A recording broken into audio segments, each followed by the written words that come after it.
This is a map of the United States and what's going on with wind power right now, how much megawatts are actually installed. Minnesota has roughly about 1,802 megawatts installed as of last year. We are number 4 in the nation. Minnesota is a very green state, and partly is because of the incentives that our state offers.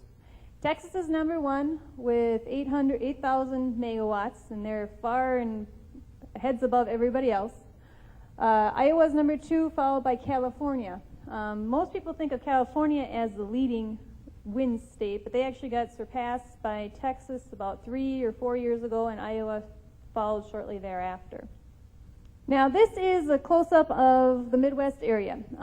Steel Waseca, who is a co-op of Great River Energy, we fall under what's called the MISO footprint. MISO is the one who kind of manages the transmission lines and who can interconnect and who can't, and how much power can be here and how much power you can turn on at certain times. And this is partly what the territory that they have. And these are all the different mandates that are out there by each state. The only ones that aren't mandates are the Dakotas, and those are actually goals. Dakotas have like a 10% goal by 2015. Minnesota has a 25% by 2025 of renewable sources to make up the total energy portfolio. Iowa, I believe, is still at 10%. Wisconsin is actually at 30%. Now, if all this was to come true, we would need somewhere around 22,000 megawatts of renewable energy produced by 2030. Right now, we're almost at 8,000 all total. So we're going to need at least 3 times more in the next 20 years. Now, if the federal government decided to pass their 20% renewable mandate, and who knows when they'll put their deadline on it, we'll actually need somewhere around 44,000 megawatts of power created by renewable sources. And that's over 5 times what currently exists. So if you see a lot of wind plants or solar installations now, times that by about 5 in the next 20, 30, or 40 years. This is a map of the actual wind resource in the United States. Wherever you see color, right there, that's where the wind is. The darker the color, that purple, that's great wind. Yellow is fair. Just ignore the outshores because that's a whole different issue right now. Texas is the number 1 state with wind resources, so it's good that they're number 1 right now in actually producing wind energy. Number 2 is actually North Dakota, followed by Kansas, then South Dakota, and then Montana. Minnesota is actually 9th in possible wind resources, so it's kind of surprising that we're actually number 4 in leading in the wind production. Okay, close-up look on Minnesota. This is the wind map for Minnesota. You can find this on the Commerce website. You can also just go anywhere on the internet, just type in wind maps for Minnesota, and this will pop up. I blew up our counties here, Waseca, Freeborn, Steele, Dodge, and Rice. What you want to be is in this yellow color. That is decent wind resources. Purple is fair, and it's going to be a lot harder to break even in the purple area. But this is just an idea of what kind of resources we have right here. Now, over here in Minnesota is Buffalo Ridge, and that's where the majority of our wind farms are in Minnesota. This is about twice as good a resource area as it is in our area right here. Now, to give you an idea exactly how wind turbines work in our area, Steel Waseca actually has, I counted 22 different wind systems that are interconnected to Steel Waseca's distribution grid.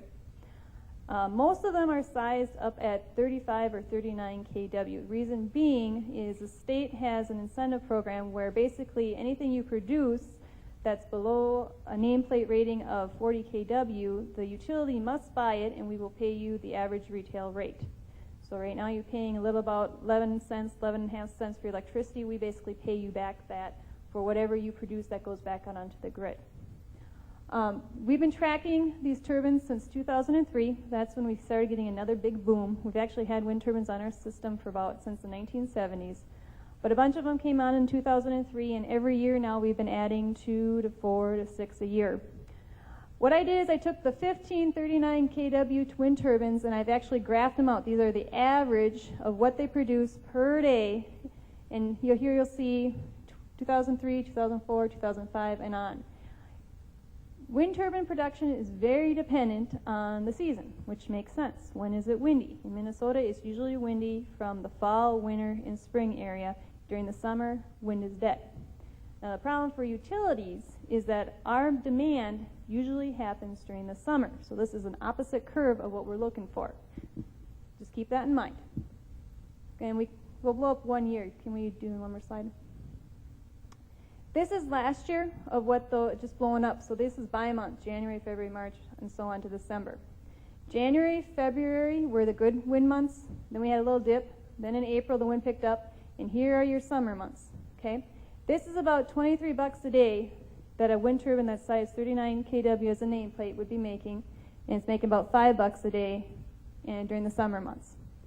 Average production for the year is about 44,000 kilowatt hours that a 35 or 39 kW wind turbine would make. And this is covering both single-phase and three-phase units. I haven't really seen that much of a difference.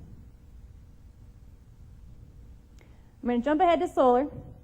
Solar has been really starting to get more emphasis because the government now at both the state and federal levels are kind of turning more towards solar. You're seeing a lot more incentives towards solar than you did with wind. This is the solar resource graph for the United States. Obviously, down here is where you got more sun, so you have more solar. Then it kind of teeters off. And what they do is they actually rate it by kilowatt hours per meter squared per day is how they measure things. And when you look at a solar panel's rating, you're going to actually look at this figure here, and that's how you're going to tell how efficient it actually is. And we'll do a blow-up of the Minnesota area, and it's not much surprising. This is an average look over 1998 to 2002, and this again came from the Commerce Department.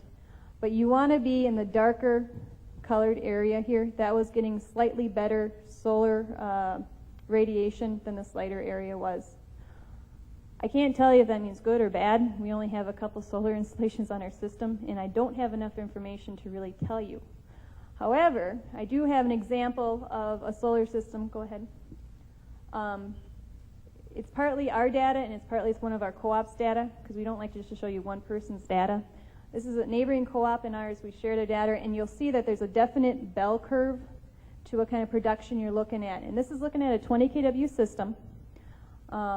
At best, it's making about $5 a day when you're using the retail rate buyback, and then it's making about $1 a day during the winter months. Now, the nice thing about solar is it follows our demand curve that the electric utility deals with. During the summer, we have more demand. The only slight problem is we also do have a demand in the winter, but this is kind of helping us a little bit. The other thing to keep in mind is they're now creating more solar panels that actually really like the cold weather. They work more efficiently.